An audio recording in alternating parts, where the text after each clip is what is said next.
Il était devenu Robinho un soir de décembre 2002 où il avait brillé en inscrivant un but, délivrant une passe D, ajouté à ça des dribbles à foison qui offraient par la même occasion à Santos un titre attendu depuis plus de 18 ans. Robinho enchantait les foules avec ses pédalades, les dribbles déroutants qui le caractérisaient. Il incarnait l'idée que le Brésil se faisait du football, le spectacle avant le résultat, son sourire de gamin et son regard malicieux faisaient le reste. Il n'était pas considéré comme le crack de l'équipe, c'était Diego, mais là, du jour au lendemain, on a parlé de Robinho comme l'un des meilleurs joueurs du pays, racontait Alex Sabino, journaliste brésilien. À ce moment-là, le Brésil vient de gagner la Coupe du Monde et le discours général, c'est qu'une nouvelle génération, très talentueuse, arrive pour prendre la relève. Robinho en devient le symbole, ajoutait Luciano Ribeiro, autre journaliste brésilien. Cependant, tout ne s'est pas passé comme prévu. Il devait être le prince, l'héritier du roi Pelé. Finalement, Robinho n'aura jamais confirmé les attentes placées en lui sur le terrain et a fait bien pire en dehors du rectangle vert. Son histoire est un rappel brutal de la manière dont des talents exceptionnels peuvent être gâchés par des choix de vie destructeurs et des comportements criminels. Salut l'équipe, j'espère que vous allez bien. Aujourd'hui, nouvelle vidéo, une ambiance assez bizarre, assez sombre. C'est les sombres histoires de Football Day. Vous les connaissez, vous connaissez aussi quelques détails de cette histoire, de cette affaire, de la carrière de Robinho. Mais aujourd'hui, vous allez connaître les moindres détails de cette histoire. Sur ce, moi j'envoie très rapidement le générique. C'est parti.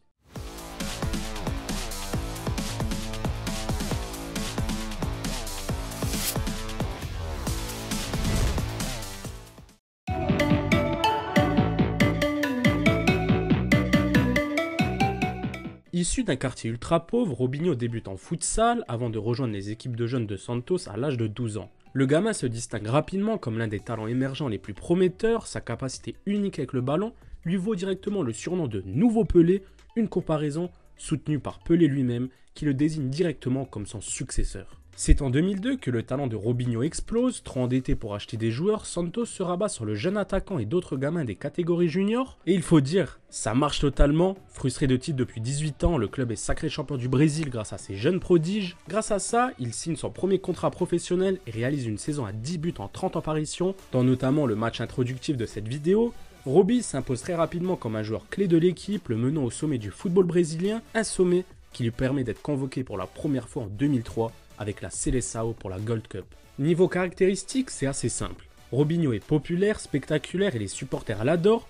On le compare au meilleur dribbleur de l'histoire du pays, Garrincha par exemple. Sa technique et son dribble sont alors des références du Joga Bonito brésilien et font donc carton sur le web. Et en ce début de l'ère YouTube Dailymotion, Robinho est le roi incontesté.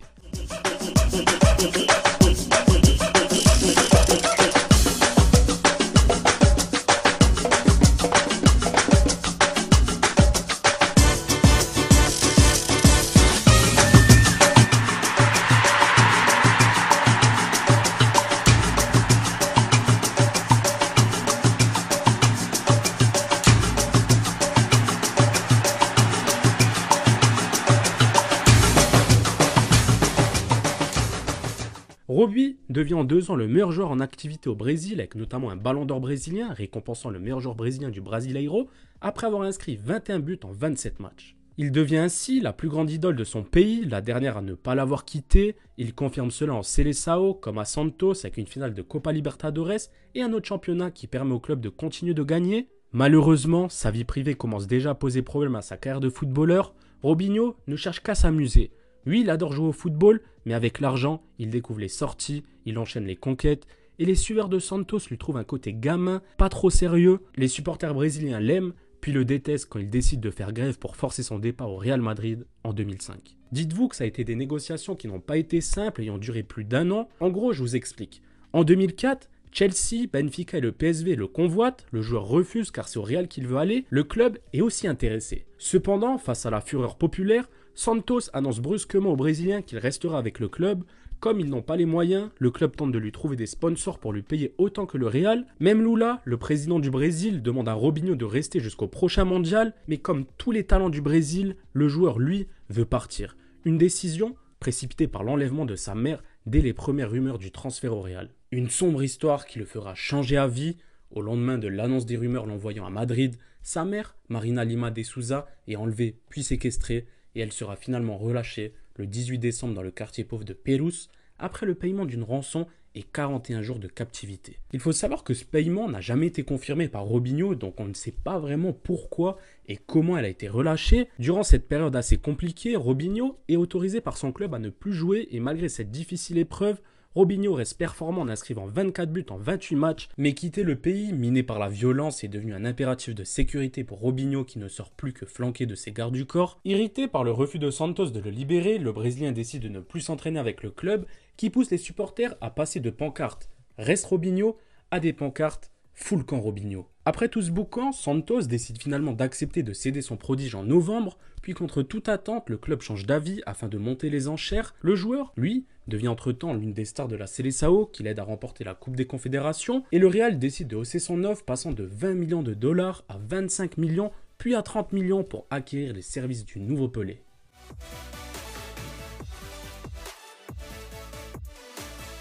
Tout juste rentré de son sacre en Coupe des Confédérations, dès son premier match avec le maillot du Real, celui que Pelé lui-même considéré comme le meilleur joueur du Brésil, impressionne en seulement 25 minutes de jeu. Le lendemain, la presse espagnole s'enflamme et Dieu crie à Robinho pour le quotidien AS, tandis que El Mundo assène une étoile est née. Cependant, son passage à Madrid n'a été ni aussi long ni aussi glorieux qu'espéré. Rapidement, on a vu qu'il lui manquait quelque chose. Peut-être pas sur le terrain, mais dans le côté sérieux, professionnel, obsessionnel, il est devenu petit à petit dans la tête des gens un gâchis, mais analysons quand même ses 3 années merengue. Lors de ces 3 années à Madrid, il a le rôle d'électron libre dribbleur aux côtés de Zidane, Figo et Ronaldo. Après 2 saisons à subir la loi du Barça de son compatriote Ronaldinho, les merengues renouent avec la grandeur. Sous la houlette de Fabio Capello, Madrid rafle en 2007 la Liga face au rival catalan et Robinho figure parmi les artisans majeurs de ce titre et signe cette année-là sans doute la meilleure saison de sa carrière. On remarque directement un changement de rythme lors de sa 2e saison en Espagne. Robinho se fait assez discret avec seulement 8 buts. Malgré tout, il est convoqué pour la Copa América 2007 car plusieurs grands joueurs brésiliens tels que Ronaldinho, Kaká, Adriano et Ronaldo sont absents et le sélectionneur décide alors de titulariser Robinho en affirmant que c'est le joueur principal de cette équipe et que tous les espoirs reposent sur lui. Et il faut le dire, il ne va pas les décevoir. Lors du second match de poule contre le Chili, il inscrit un triplé permettant au Brésil de s'imposer largement 3-0. Il confirme ainsi tous les espoirs placés en lui. Ensuite, contre l'Équateur, victoire 1-0, il marque le seul but du match sur penalty, un but qui qualifie directement le Brésil pour les quarts de finale. En quart, il marque encore 2 buts, ce qui porte son total à 6 buts dans cette compétition. Vous l'avez compris, il sera sacré meilleur buteur et meilleur joueur de la compétition, après que la Seleção ait soulevé sa 8e Copa América en ayant infligé un 3-0 à l'Argentine de Lionel Messi en finale. Le Prince enchaîne ensuite les bonnes prestations et forme avec Raúl et Ruud van Nistelrooy un trio très redouté en Europe. Malheureusement, après une blessure, il rate quelques matchs et à son retour, il se voit poussé dans un premier temps sur le banc par Arjen Robben, puis vers la sortie après l'arrivée de Cristiano Ronaldo. Et après 3 ans au Real Madrid, la relation entre Robinho et le club se détériore. Mécontent et frustré, Robinho demande publiquement à quitter le club lors d'une conférence de presse. Le joueur de 25 ans clame son souhait de rejoindre Chelsea. Finalement, c'est Manchester City qui le rafle pour un montant record de 40 millions d'euros dans les dernières heures du mercato. Première recrue de l'Air Mansour et plus gros salaire de Première Ligue, il marque son entrée en Première Ligue de toute sa classe. Il déclare au sujet de son transfert « Lors du dernier jour, Chelsea a fait une superbe proposition et j'ai accepté. » Il a confondu les 2 clubs anglais, c'est totalement fou. Et surtout, le journaliste lui dit « Vous voulez dire Manchester, c'est ça ?» « Oui, Manchester, désolé, c'est corriger l'ailier. » Une entrée en matière ratée, à l'image de son passage en terre anglaise. Les bonnes performances de sa première saison mancunienne ne suffisent pas à effacer cette arrivée mouvementée. En quittant Madrid pour City, Robinho espérait se relancer, mais ça ne s'est pas passé comme voulu. Nouvelle histoire sombre, après quelques mois en Angleterre, une femme l'accuse de viol un soir de boîte de nuit à Leeds. L'affaire, révélée par les tabloïds, est classée sans suite. Robinho nie les faits. Bien qu'il était libéré sous caution, cet incident, combiné à sa difficulté d'adaptation, marqua le début de son déclin. Il sortait trop pour le haut niveau, il a toujours aimé s'amuser. Au début, il n'aimait que le football, puis avec l'argent, il a trouvé d'autres hobbies. Il n'avait pas le sérieux nécessaire de ceux qui ont marqué l'histoire à cette époque, Cristiano Ronaldo, Lionel Messi par exemple, et vient alors la Coupe du Monde 2010, une compétition réussie sur le plan individuel, mais manquée collectivement avec une élimination en quart de finale, un nouvel échec qui démontre une nouvelle fois que Robinho n'est pas toujours le crack annoncé, et après le mondial, des rumeurs sur son entourage peu recommandable se répandent. Alex Sabino, journaliste brésilien, disait « Il avait de mauvaises fréquentations. Il n'était pas porté sur l'alcool, mais plutôt sur les femmes. Pour moi, il n'a jamais eu de structure solide, que ça soit familiale, d'éducation. On ne lui a rien appris, ni le football, ni la célébrité. » Robinho commençait déjà à ruiner sa propre carrière, mais ce n'était encore rien par rapport à ce qu'il allait commettre plus tard dans sa vie. Mais avant d'en arriver là, parlons un peu de son passage chez les Sky Blues. Bon, on va pas se le cacher, il n'y a pas grand chose à dire, hormis que lors de son premier match en PL, il marque son premier but sur coup franc contre Chelsea. Un mois après, il marque son premier triplé en PL face à Stoke City. Des débuts rêvés, mais plus la saison avance, plus les 42 millions d'euros dépensés pour Robinho sont jugés abusifs au vu de ses prestations. Il termine tout de même pour sa première saison, meilleur buteur du club et quatrième meilleur buteur de la Premier League avec 14 buts en 31 matchs. Sa deuxième saison commence mal. Il se blesse et manque plus de 15 matchs avec les Sky Blues, ajouté à ça l'arrivée de Roberto Mancini qui ne lui fait pas confiance. Il décide de se faire prêter à Santos afin de se relancer, la sauce prend bien et il termine la saison à 11 buts en 20 matchs. Cependant, il quitte de nouveau le club dans un climat de controverse. Retour au continent, cette fois-ci à l'AC Milan. Petite pause dans la vidéo les gars pour vous demander de vous abonner. Il y a tellement de personnes qui ne sont pas abonnées, qui regardent nos vidéos. Donc franchement, abonnez-vous. C'est un petit truc, mais ça aide énormément. L'objectif des 50K avant l'été, c'est vraiment possible, surtout avec vous, le peuple. Bon, sur ce, je vous demanderai aussi de liker, commenter. Vous savez un peu la métrique pour le référencement, etc. Allez, je vous laisse regarder la suite de la vidéo. C'est parti. En Italie, sur le terrain, il alterne entre l'excellent et le moyen, puis comme partout ailleurs, il s'éteint petit à petit. Au pays, l'avènement de Neymar a déjà eu lieu. Robinho a depuis bien longtemps perdu son étiquette de symbole de la Seleção. Les supporters en parlent déjà comme un gâchis. Avec Milan, il marque son premier but contre le Chievo Vérone le 16 octobre 2010. Et après des débuts pour le moins compliqués avec notamment de lourdes blessures, Robinho commence à être un peu plus influent dans le jeu milanais, mais il est toujours inconstant. Malgré tout, il monte en puissance petit à petit, notamment en marquant plusieurs buts en Serie A. Il pousse même son compatriote Ronaldinho sur le banc. Malgré des soucis de finition récurrents lors de la saison, il termine tout de même l'exercice avec 14 buts à son compteur, soit autant que Ibrahimovic et Pato. Mais ce qui est intéressant, c'est qu'il délaisse quelque peu son attitude et sa réputation de dribbleur fantasque. Il s'adapte parfaitement à la rigueur tactique nécessaire dans le championnat italien, notamment dans le replacement défensif. Un choix qui suscite l'étonnement et les éloges de nombreux supporters milanais, assez dubitatifs lors de son arrivée. A noter qu'il est l'un des principaux artisans du sac de l'AC Milan lors de la saison 2010-2011. Le début de la saison d'après est assez poussif, il a des problèmes de finition à nouveau, mais il a quand même quelques coups d'éclat face à Arsenal en Ligue des Champions, face à la Juve, face à quelques gros clubs de Serie A. Mais Robinho retombe vite dans l'ombre et sort peu à peu des plans de son entraîneur. Il est même plus sélectionné lors des 2 dernières journées du championnat et plusieurs médias parlent d'un retour au pays pour le Brésilien. Sa saison est jugée moyenne et moins bonne que sa première saison passée sous le maillot lombard. Collectivement, l'AC Milan termine deuxième et plusieurs joueurs milanais partent durant le mercato, dont Zlatan Ibrahimovic, Thiago Silva, Gattuso, Inzaghi et tant d'autres. L'AC Milan annonce donc sa nouvelle génération et Robinho en fait partie malgré de nombreuses rumeurs concernant son probable départ qu'il nie à plusieurs reprises. À la suite du départ de Zlatan, Robinho déclare être plus libre en attaque. Il pense que le jeu de l'AC Milan sera aussi plus fluide pour lui. Il abandonne son numéro 70 pour prendre le numéro 7. Robinho ne jouera que 8 matchs titulaires sur ses 21 apparitions et ne marquera que 2 buts. Il promet cependant de faire une bien meilleure saison 2013-2014 et demande même à être prolongé. Après quelques rumeurs et négociations avec Santos pour un retour au Brésil, il met fin aux rumeurs concernant son avenir et prolonge son contrat jusqu'en 2016 avec l'AC Milan. Robinho réalise un très bon début de saison et marque 2 buts en championnat, ainsi que 4 passes D lors des 8 premiers matchs. Il joue de plus en plus et Allegri dira même que Robinho est l'un des meilleurs joueurs de l'équipe et qu'il est en train de retrouver son niveau de sa première saison à Milan. Néanmoins, il ne confirme pas du tout ce début de saison et réalisera sa pire saison sur la botte, ce qui lui prive du mondial à la maison. Et la saison d'après, il retourne en prêt pour la seconde fois dans son club formateur Santos afin d'acquérir du temps de jeu, ce qui lui permettra de disputer la Copa América 2015. Après cela, son aventure milanaise se stoppe. Vient alors le moment le plus criminel de sa vie, le moment le plus choquant de cette vidéo, le viol en 2013. C'est dans cette ville qu'éclate l'affaire qui va sceller son destin. Au Sio Café Night Club le 22 janvier 2013, Robinho sort faire la fête avec 5 de ses amis. Le même soir, une jeune Albanaise fête ses 23 ans au même club, sans se douter que le jour de son anniversaire va être le pire jour de sa vie.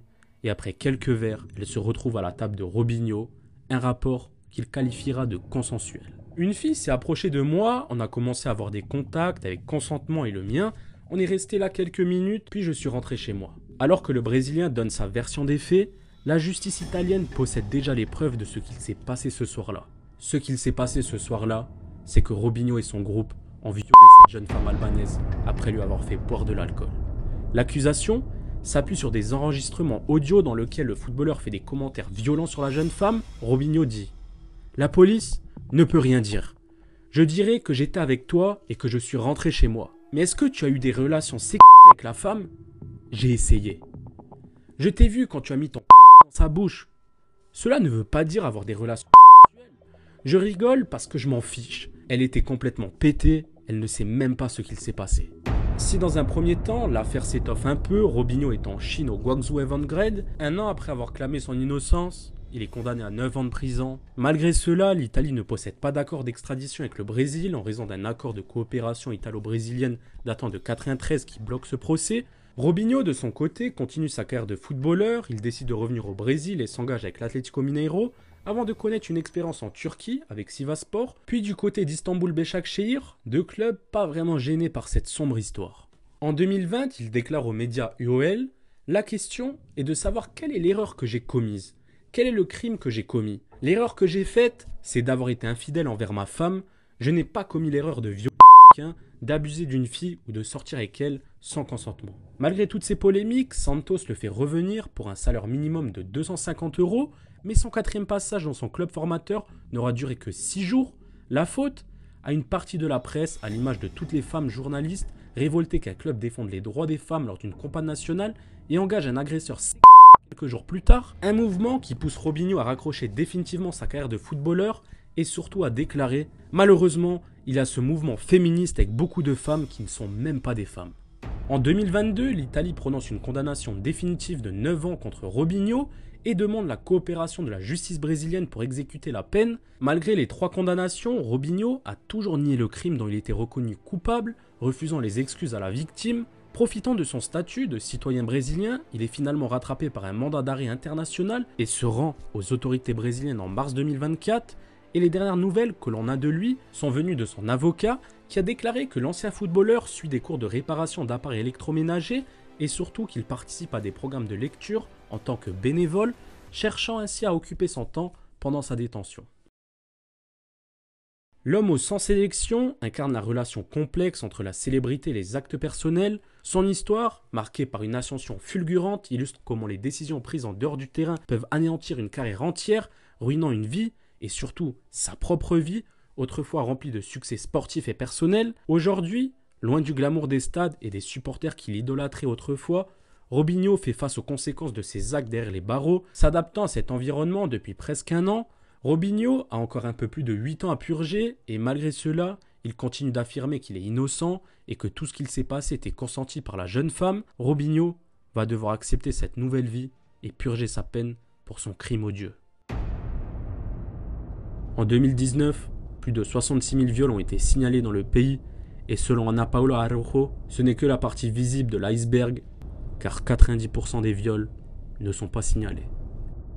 Voilà l'équipe, la vidéo touche à sa fin, on espère que vous avez kiffé. En ce qui concerne les sombres histoires, il y en a plein d'autres et nous on en a écrit 4, celle sur Breno, sur Quagliarella et aussi sur Berbatov que vous pouvez retrouver dans la playlist FD Sombre Histoire. Donc allez checker si vous avez kiffé un peu cette ambiance qui est assez bizarre quand même.